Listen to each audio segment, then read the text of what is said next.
Eduardo, Collor, 90, 91, né? Plano Collor. Plano Collor. Cara, o que rolou lá Quem nisso? viveu sofreu aquilo lá. Cara, na época eu tinha 17 anos, estava terminando lá o terceiro colegial, e os meus pais eram empreendedores, tinham uma agência de publicidade. E quando veio esse plano que foi concebido no governo Collor, pela Zélia e Companhia Limitada, o objetivo deles era enxugar a economia e tirar praticamente todo o dinheiro de circulação. Então, eu não me lembro, mas na época eles estabeleceram um limite lá de 50 alguma coisa. Era 50 mil, né? Mas eu não lembro 50 o que mil, representa isso hoje. 50 mil, mas seja lá o que for, estalecas, né? Estalecas. Mais na conta, plau, sacavam tudo. E isso foi um drama principalmente para os pequenos e médios empresários, que era o caso dos meus pais. Então, assim... Você morava em São Paulo? Eu morava em São Paulo, estava terminando o terceiro colegial, né, pensando em fazer cursinho, etc.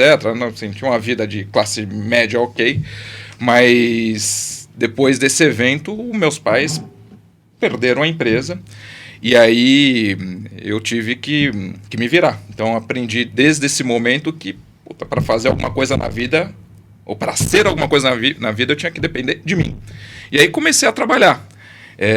Você tinha quantos anos? 17 anos ainda. 17 anos. Comecei, esse plano foi em 90, 91, janeiro de 91, estava trabalhando, esquece cursinho, etc. Estava trabalhando, trabalhava o dia inteiro, fazia um estágio numa empresa que chamava Fundação Zerbini, numa área de importação. Cara, já ouvi falar.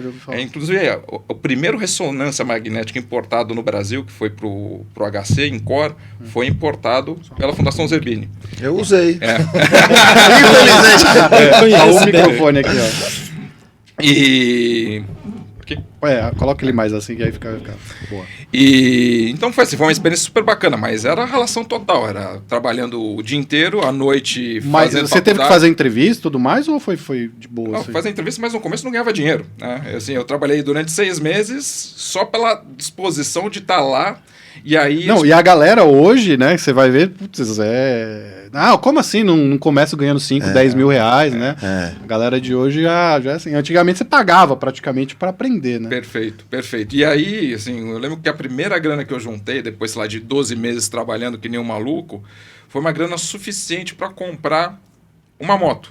Eu morava, sei lá, uns 3 quilômetros do escritório. Eu falei, cara, eu tô de saco cheio de andar de ônibus, etc. Preciso ter um pouco mais de liberdade, independência. Eu acho que uma moto vai ser legal. E aí escolhi uma moto bem básica naquela época, que era uma moto tranquila, que era aquela RD 350, a famosa Viúva Negra. E, azulzinha. Não, era preta. A moto direitinho, ela tinha uns 3 anos já de fabricação, acho que era 1988, estava em ordem, super em ordem. Tinha, sei lá, 7 mil, 8 mil quilômetros. Mas aí, cara, assim, naquela época não tinha radar em São Paulo, né? Então eu me lembro de descer a Sumaré a 200 km por hora.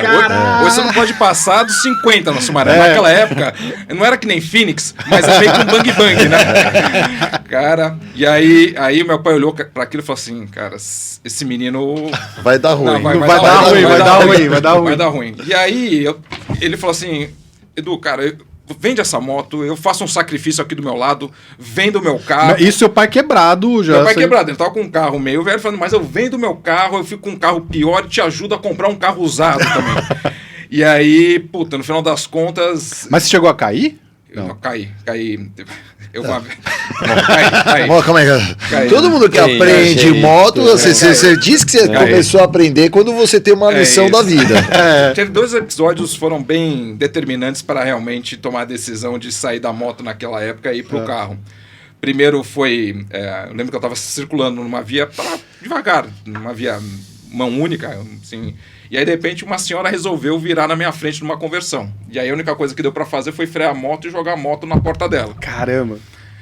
Mas não me machuquei nem nada, mas foi um baita de um susto. E o maior susto foi uma vez que eu estava abastecendo a moto num posto de gasolina e não tinha seguro da moto, porque o seguro era uma fábula. Era o valor da moto. Hoje já é difícil ter seguro de moto. Continua igual, então. E era o que eu tinha na vida, era aquela moto, né? E eu estava abastecendo, não sei o quê, fui sair da bomba de abastecimento, fui calibrar o pneu, que estava um pouco mais distante da bomba. E aí, calibrando o pneu, sozinho lá, não sei o quê... E a sorte é que eu já tinha acabado de calibrar o pneu, estava em cima da moto para ligar a moto, vi uma pessoa vindo na minha direção. Mas na hora que ele fez menção de tirar a arma para levar a moto, eu engatei a primeira e caí no meio da avenida sem olhar o que tava rolando na avenida, porque ela tá passando um ônibus, um carro, etc. Cara, e isso aonde? Aí ele tirou o cigarro do bolso. Nossa, vi um acidente. Meu Deus, como isso? Era uma rua chamada Almirante Pereira Guimarães, tem uma movimentação bem intensa, ali na região do Pacaembu. Falei, cara, nasci de novo. Porque assim, foi uma decisão intempestiva que não fazia nenhum sentido, tinha que entregar a moto. Mas aquilo era tudo que eu tinha. Mas você tinha certeza que o cara tava armado? Total. Não, mas ele veio certo pra levar aquela moto. Aquela moto era muito visada na época. Aquilo lá você não podia... Só tinha Era ela, moto, né? isso 90 e pouco, né? Isso eu tô falando 91, 92. Cara, né? é impressionante. O negócio de moto sempre foi assim. E era uma né? delícia a moto. Motor 2 tempos, você saía todo defumado da Não, moto, você etc. ia falar isso. A lembrança boa de RD é o cheiro. Você anda atrás dela. Né? Mas aí, enfim, no final das contas, acabei que vendi a moto e aí comprei um Escort XR3, tinha 5, 6 anos de idade, mas tinha um aerofólio bonitinho, não sei o quê. Oxe, Escort E no odômetro tinha 40 mil quilômetros. A primeira vez que eu peguei o carro para descer pro Guarujá, o carro abriu, fumaça pra tudo quanto é lado. Falei, puta, que saudade da minha moto. Já que é pra soltar fumaça, né? Cara, não, mas história de moto, cara, putz, todo mundo tem. Eu também aprendi a andar de moto, caí, enfim, mas é... Mas foi uma história muito marcante, foi uma coisa que meio que determinou, me forjou como profissional. Quer dizer, naquela tremenda dificuldade, no plano Collor, etc., eu tive que sair de casa e me virar e conquistar aquilo que eu queria. Com seus próprios esforços, né? Com suas coisas. É isso aí, eu diria assim, sem nenhuma camada de proteção. E trabalhei lá na Fundação Zerbini, depois acabei de estudar nos Estados Unidos, recebi uma bolsa para estudar nos Estados Unidos, voltei, trabalhei na Credit Card, fui consultor, toquei uma companhia e depois, em 2018, eu decidi fundar o clube.